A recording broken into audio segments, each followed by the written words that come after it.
So welcome back everyone. Here's your Professor Rodriguez with the Ladder Logic programming class. We are right here working on lesson number 3, and we are discussing in this course the overall idea of relay logic and ladder logic.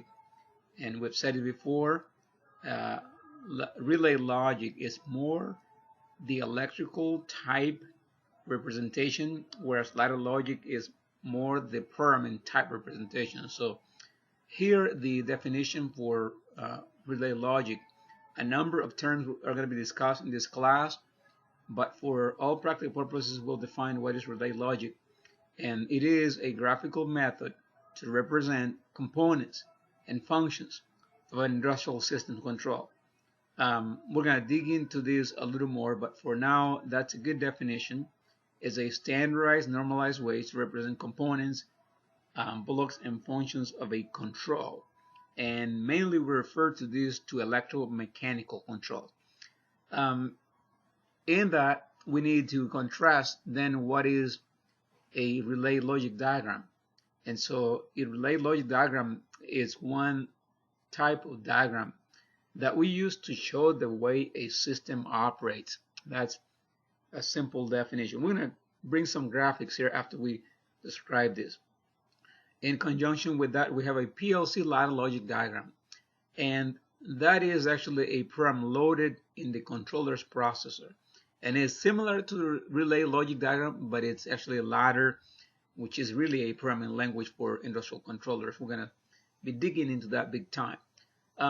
When we come to the relay logic diagram, there will be parts of that relay logic that are similar to the ladder logic, and the name for those are rails. I'm going to show here the rails in a little bit, and rails are two vertical lines that connect the rungs of relay logic diagram. We also have rungs. You can imagine almost we're talking like a ladder type. A rung is a horizontal line that contains input and output elements in the diagram. We also can have branches or branch. A branch will be a horizontal line in parallel with a rung in logic diagram. We also have coils, and a coil is a general representation of any output device, relay or solenoid. We also have components that are normally open, and we refer to this as switching elements, or element that is open and it closes when it's energized. When energy goes on, it closes. A normally closed, in the other hand, is a device that is closed and it opens. I got a little error here. And it opens, it should say it opens when energized. Okay? So it does the opposite of its default status. Then we have relay. That is defined as an electromechanical device used to make or break a connection. We're going to study them a little more. We have solenoid, defined as a mechanical device that is operated electrically to open or close the passage. Again, we're going to show you some examples of that. We have the concept of seal-in, a contact that keeps a circuit closed as long as the output is energized. That's a seal-in. And finally, one of the fundamentals of logic terminology is interlocks. An interlock is a contact used by one relay coil that keeps another contact from acting. An example of that will be an operation that has both reverse and forward direction. And you don't want to reverse while the thing's going forward. And you don't want to go forward while the thing's going reverse. That's made possible by interlock. Okay? So those are the basic ideas behind relay logic and ladder logic. Let me bring up here a schematic to show more the graphical side of what we're talking about. So here we are again, and we're kind of reviewing the concepts here of the idea of relay logic. Here we have, on the one hand, as I showed you earlier, the relay logic diagram, and on the right hand side we have the ladder logic diagram. The difference is really significant because you will distinguish between a relay schematic and a ladder logic program. This one cannot run on the controller. This one will run the controller. And there'll be a few things that will be different. But for our purposes here, let's just focus on the parts of the relay logic, ladder logic idea here. So we said that a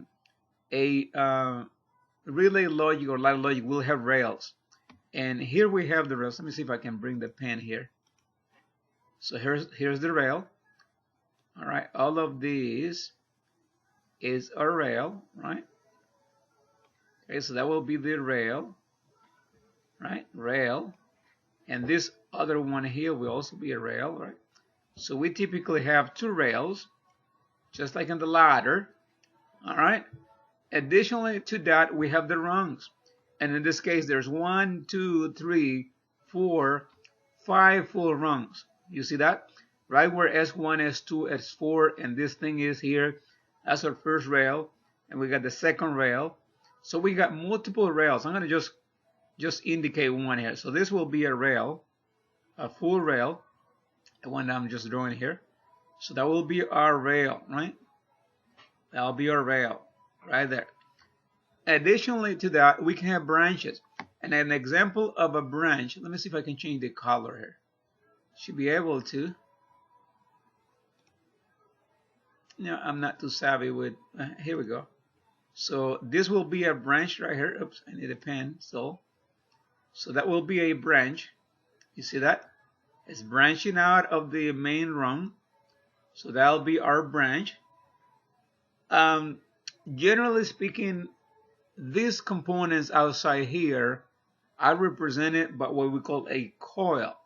And a coil is a general form of representing outputs. So for all practical purposes, all these components, even though they have kind of a little bit of a different shape, those are represented generally by a coil. Actually, this will be more of an example of a coil right here. So a coil, right, will be the representation of an output. So that'll be a coil right there. Not the specific output, but the general, right? So it'll be a coil. Then we have contacts of different kinds. All right, here is an example of a normally closed contact. Let me change my color here. So I'm going to use a different color just to make my point. So this will be an example of a normally closed contact right here, right? So that will be a normally closed contact. And the rest actually will be like this one right here next to it, S4, an example of a normally open contact, right? So this is looking messy, but I think I'm making the point. Then we have relays. A relay will be represented by a coil with an R in the circle. All right, and this will be an example of a relay right here. That'll be a relay right there. So that's an electromechanical relay. Now, additionally to that, we can also have a solenoid. And a solenoid could be anything as defined, a mechanical device that is operated electronically or electrically. And it could be any of these guys right here, a buzzer, a solenoid, anything that you can actuate electronically or electrically, and that causes a mechanical action. We're going to dig a little more into that. But imagine that you're trying to close or open the flow of a liquid on a pipeline in an automated way. You will need a solenoid. When the solenoid is energized, it will hopefully open up the passage so that the liquid can flow, right? And when that one is de-energized, the passage will be closed. That'll be an example of a solenoid. Now, a seal-in. This is going to be a little bit tricky here. But going back to the idea of the branch right here where S3 is, this S3 could be a contact that has the same label as the coil or the output. And when that happens, it means that as long as the coil is energized, S3 will remain energized. That will be a seal, right? So it's always going to have the form of a branch like that, and it's always going to have a label that is connected to the output or the coil. And once again, as long as the coil is energized, that seal will be retained or made. And that's the example of a seal, in. Interlock, I don't have an example here, but I'll talk about this later on. The whole idea of an interlock is this one. If I want this light to be on while the whole system is off, this one will have to be a normally closed contact, right? Yes. So if I want this light to be on when the whole system is off, I will have that interlock right here. However, when the system is energized, S4 right here will energize, right? And S4 down here will de-energize. And that will be an example of an interlock. I want the same contact to be on different rungs, so that when something happening in one rung, I don't want that to be happening on the other rung. I hope this makes sense. So in summary, relay, schematic, and ladder logic are similar, but not quite identical. We're going to learn a few things as we go forward. But the stepping stone or the base of ladder logic is relay schematic. That's the reason why we're going over relay schematic idea here. And we mentioned that a relay schematic, similar to a ladder logic, will have vertical rails, horizontal rungs, branches, coils representing the outputs, normally closed contacts, such as this one, normally open contacts, relays, seal in to retain a circuit energized, and an interlock so that something happens in one rung but doesn't happen in the other one. All right.